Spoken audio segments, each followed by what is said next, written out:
ಗಂಡ ಹೆಂಡತಿಯ ಮಧ್ಯೆ ವಿಲನ್ ಆದ ಸ್ನೇಹಿತ, ಮಗನ ನೋಡಲು ಬಂದು ಹೆಂಡತಿಯ ಕೊಂದ ಭೂಪ. ಈ ಹತ್ಯೆಗೆ ಕಾರಣ ಅಕ್ರಮ ಸಂಬಂಧವೂ ಅನುಮಾನವು. ಅನೈತಿಕ ಸಂಬಂಧ ಹಿನ್ನೆಲೆ ತನ್ನ ಪತ್ನಿಯನ್ನ ಪತಿಯೇ ಚಾಕುವಿನಿಂದ ಬರ್ಬರವಾಗಿ ಹತ್ಯೆ ಮಾಡಿರ್ತಕ್ಕಂಥ ಘಟನೆ ಬೆಂಗಳೂರಿನ ಹೆಬ್ಬಗೋಡಿಯ ವಿನಾಯಕ ನಗರದಲ್ಲಿ ನಡೆದಿದೆ. ಕಳೆದ 7 ವರ್ಷಗಳ ಹಿಂದೆ ಮೃತ ಶ್ರೀಗಂಗಾ ಹಾಗೂ ಅವಳ ಗಂಡ ಮೋಹನ್ ರಾಜ್ ಇಬ್ಬರು ಮದುವೆ ಮಾಡಿಕೊಂಡಿದ್ರು. ಆದರೆ ಶ್ರೀಗಂಗಾ ತನ್ನ ಸ್ನೇಹಿತನೊಂದಿಗೆ ಅಕ್ರಮ ಸಂಬಂಧವನ್ನು ಹೊಂದಿದ್ದಾಳೆ ಎಂಬ ಅನುಮಾನದಿಂದ ಮೋಹನ್ ರಾಜ್ ಆಗಾಗ್ಗೆ ಪತ್ನಿಯ ಜೊತೆ ಜಗಳವಾಡ್ತಿದ್ದ. ಇದೇ ಕಾರಣಕ್ಕೆ ಕಳೆದ 8 ತಿಂಗಳಿನಿಂದ ಮೋಹನ್ ರಾಜ್ನಿಂದ ಶ್ರೀಗಂಗಾ ಅಂತರ ಕಾಯ್ದುಕೊಂಡು ಪ್ರತ್ಯೇಕವಾಗಿದ್ಲು.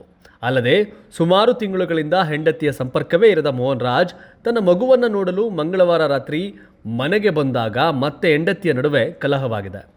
ಬೆಳಗ್ಗೆ ಗುರುವಾರ ಇದೇ ದ್ವೇಷದಿಂದ ಹೇಗಾದರೂ ಮಾಡಿ ಶ್ರೀಗಂಗಳನ್ನು ಕೊಲೆ ಮಾಡಲೇಬೇಕೆಂದು ಮತ್ತೆ ಬಂದಿದ್ದ ಮೋಹನ್ ರಾಜ್ ನಡು ರಸ್ತೆಯಲ್ಲೇ ಚೂರಿಯಿಂದ ಪತ್ನಿಗೆ ಮನ ಬಂದಂತೆ ಇರಿದಿದ್ದ. ಇದರಿಂದ ಭೀಕರವಾಗಿ ಗಾಯಗೊಂಡಿದ್ದ ಶ್ರೀಗಂಗಾಳನ್ನು ತಕ್ಷಣವೇ ಸಮೀಪದ ಆಸ್ಪತ್ರೆಗೆ ದಾಖಲಿಸಲಾಗಿತ್ತು.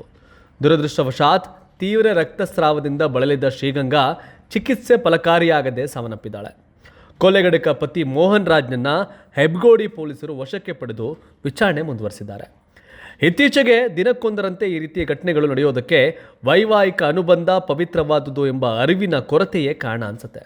ಅಲ್ಲದೆ ಪತಿ ಅಥವಾ ಪತ್ನಿಗೆ ತಿಳಿಯದಂತೆ ಮತ್ತೊಂದು ಸಂಬಂಧ ಬೆಳೆಸುವುದು ಅತಿ ಸಾಮಾನ್ಯ ಎನ್ನುವಂತಾಗಿದೆ. ಅಲ್ಲದೆ ಇದು ಇಬ್ಬರ ಬದುಕಿಗೆ ಮಾರಕವೂ ಆಗಿದೆ. ಯಾಕಂದರೆ ಅಂಕಿಅಂಶಗಳ ಪ್ರಕಾರ 40% ದಂಪತಿಯಲ್ಲಿ ಪತಿ ಅಥವಾ ಪತ್ನಿ ಯಾರಾದರೂ ಒಬ್ಬರು ವಿವಾಹೇತರ ಸಂಬಂಧ ಹೊಂದಿರ್ತಾರೆ. ವೈವಾಹಿಕ ಬದುಕಿನಲ್ಲಿ ಹೊಂದಾಣಿಕೆ ಇಲ್ಲದಿರುವುದು, ಕುಟುಂಬದಲ್ಲಿ ಹಿಂಸೆ, ಒಂಟಿತನ, ದೈಹಿಕ ಅತೃಪ್ತಿ, ಪ್ರೀತಿಯ ಕೊರತೆ ಹೀಗೆ ಹಲವು ಕಾರಣಗಳಿಗೆ ಈ ರೀತಿಯ ಪ್ರಕರಣಗಳು ಸಂಭವಿಸುತ್ತವೆ. ಕುಟುಂಬದಲ್ಲಿ ಸಂಗಾತಿಯಿಂದ ಸಿಗದಿದ್ದನ್ನು ಹೊರಗೆ ಹುಡುಕುವ ಮನೋಭಾವದಿಂದಾಗಿ ಹೀಗೆ ಬಾಹ್ಯ ಸಂಬಂಧ ಉಂಟಾಗುವುದು ಹೆಚ್ಚು. ಒಟ್ಟಿನಲ್ಲಿ ಸಮಾಜದಲ್ಲಿ ಪತಿ ಹಾಗೂ ಪತ್ನಿ ಇಬ್ಬರೂ ಸಹ ಒಬ್ಬರನ್ನೊಬ್ಬರು ಅರ್ಥ ಮಾಡಿಕೊಂಡು ಬದುಕಬೇಕು.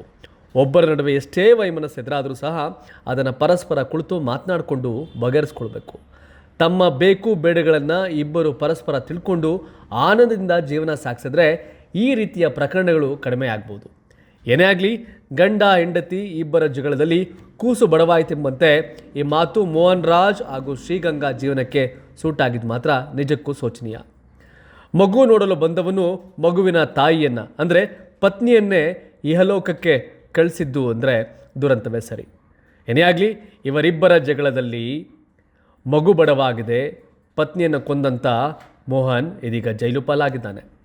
ಈ ಬಗ್ಗೆ ತಾವೇನು ಹೇಳ್ತೀರಿ? ಕಾಮೆಂಟ್ ಮಾಡಿ ತಿಳಿಸಿ. ಧನ್ಯವಾದ.